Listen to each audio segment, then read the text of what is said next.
Donc on se retrouve aujourd'hui dans une nouvelle vidéo. On est toujours au garage avec cette merde de luminosité pourrie, il n'y a pas de lumière. Comme tu peux le voir dans le garage, toujours la même merde. Il n'y a que dalle. On se retrouve avec elle dehors parce que j'ai changé d'alternateur et elle roule de nouveau. Du coup ça fait plaisir de rouler avec de nouveau parce que j'avais pas roulé avec pendant presque un mois, ouais, 3 semaines. J'avais pas roulé avec. Du coup c'est cool et bah, de toute façon vous avez vu dans la vidéo de dimanche dernier qu'elle roule de nouveau. Et du coup aujourd'hui on se retrouve dans une nouvelle vidéo pour ouvrir un petit colis. Parce qu'il y a des petits updates du swap, tu vois. Je vais chercher un truc pour l'ouvrir, sinon on va pas aller loin.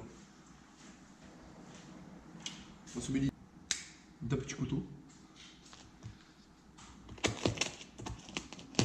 Bon, on se retrouve quand il est ouvert, hein, parce que clairement je vais galérer avec tout le scotch qu'il y a. Bon, enfin j'ai réussi à l'ouvrir après, sans te mentir, j'ai mis 10 minutes à l'ouvrir, mais vraiment.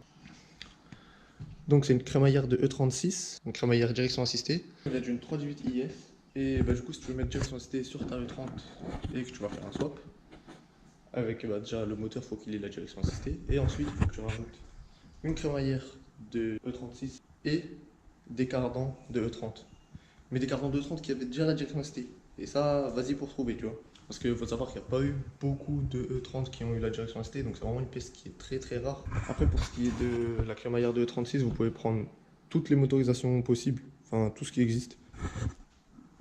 Tu peux prendre 325, 320, 318, 3, tout ce que tu veux. Moi, pour ma part, c'est 318 IS. Il te faut cette pièce-là, plus un bout de celle-ci. En gros, avec ça, plus ça, ta direction assistée sur ta E30. Et donc ça vient d'une E30, une 324 TD, si je raconte pas de conneries. C'est crémaillère direction assistée de E30.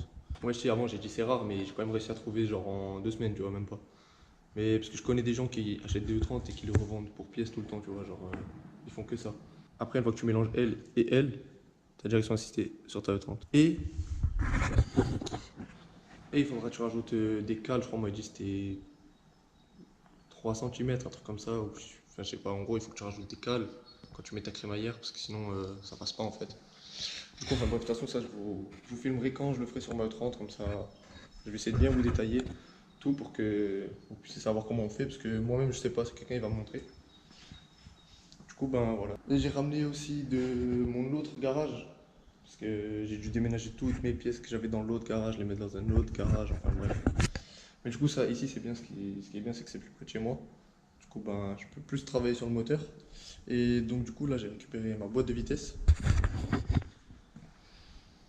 Boîte de vitesse de E36 325i. Et du coup, c'est cool parce que je vais pouvoir assembler le moteur. Parce que là, il est sur le support. Du coup, après, il faudrait que je trouve la jauge d'huile. Et après, c'est parti pour le swap, mon vieux. J'ai récupéré les pièces qu'il me fallait pour mettre la direction assistée dans ma E30. Du coup, c'est parfait. Vu que le moteur que j'avais, il avait déjà la direction assistée, ben, j'ai déjà tout ce qu'il faut dessus. J'ai rien besoin d'acheter en plus. Là, on va aller laver la voiture, je pense, parce que ça fait un petit moment, je t'avoue, je ne l'ai pas lavé. Après, j'ai de la chance, c'est une couleur claire, donc tu vois pas trop quand c'est sale. Si j'ai le temps, je vais encore aujourd'hui, sinon j'irai un autre jour. Mais bon, pour toi, ça sera une microseconde, tu vois. C'était une petite vidéo, c'était pas grand chose, mais bon, c'était pour vous montrer l'avancée du swap. Donc on se retrouve, soit je vais la laver tout de suite après, soit on se retrouve demain ou après-demain. Donc on se retrouve beaucoup de jours après, le moment où j'ai tourné l'autre vidéo. Malheureusement, j'ai pas eu le temps de la laver cette semaine. Parce que j'étais débordé, j'avais vraiment plein de trucs à faire. Du coup, ben, j'en laverai sûrement une autre fois ou dans la semaine prochaine, je sais pas quand. Mais bon, ça sera pas dans cette vidéo. Comme vous pouvez le voir, il y a beaucoup de lumière maintenant ici. Ça y est. Ils ont enfin changé tous les néons là qui étaient pétés. Du coup, c'est cool. J'ai reçu ma petite girafe qui est là. Bon, maintenant on voit un petit peu mieux dans le garage, tu vois. Donc voilà la petite girafe qui est là. Du coup, ce qui est cool, c'est que je vais pouvoir enlever le moteur du support, l'accrocher ben, sur la girafe et je vais pouvoir remettre volant moteur, embrayage et la boîte de vitesse. Du coup, ben, tout remonter. Comme ça, ben, le moteur il sera enfin prêt. Je vais pouvoir l'emmener à l'endroit où je vais faire mon swap. Et de la jauge, je savais pas comment on faisait. Et ben en fait, il faut quand même mettre une de E34 parce qu'en fait, moi, ce que je disais dans une de mes anciennes vidéos, la durée qui part de la jauge d'huile sur le E36 et du coup, je savais pas comment faire parce que sur celle de E34, il n'y a pas quand tu changes le carter. Et en fait, je demandais à plein de gens qui faisaient des swaps et ils m'ont tous dit que eux, ils mettaient celle de E34 et ils supprimaient la durite. Et il faut la boucher ou je sais pas comment je vais faire, mais bon, de toute façon, je vais demander à quelqu'un qui m'aide. Un problème de résolu et ben c'était le dernier. Du coup, ben, là j'attends le salaire de ce mois-ci pour m'acheter une jauge d'huile, même si je pense que ça doit pas coûter trop cher.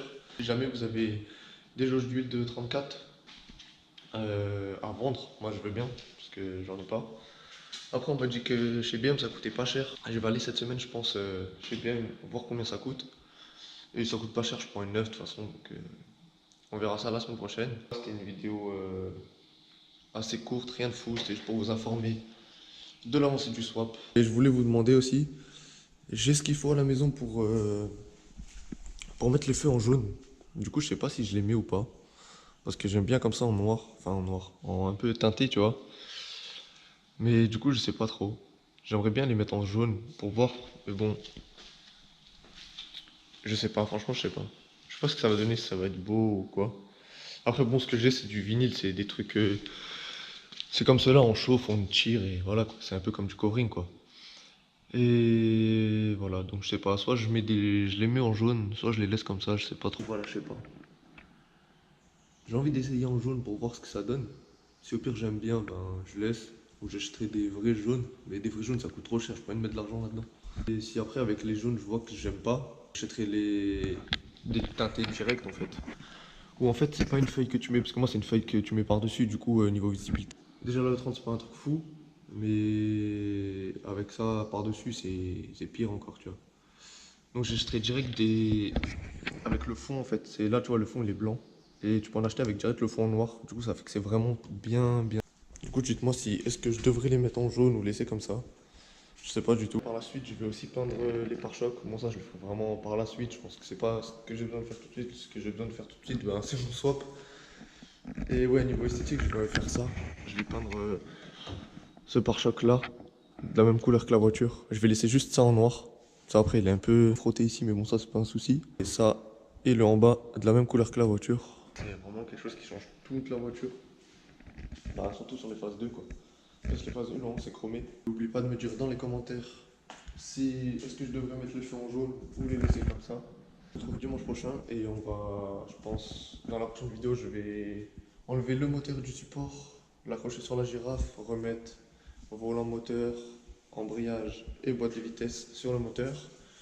Et je pense aussi aller chercher du coup une jauge chez BM ou je sais pas. Je verrai en tout cas le prix, peut-être je le ferai dans la prochaine vidéo, je sais pas encore. Moi je vais remonter en haut finir mon montage parce que je vais le sortir là aujourd'hui. Du coup là je suis en train de filmer les derniers trucs, j'ai déjà fini là, enfin j'ai déjà fait la moitié du montage. Là je suis descendu vite fait pour filmer le reste. Du coup je vais vite remonter, finir tout ça et vous mettre la vidéo en ligne. Puis à dimanche prochain. Okay, it's rap pack to my pulse flat. We keep it real, no false rap. I got 4 cars and they all black. Got 4 bras and they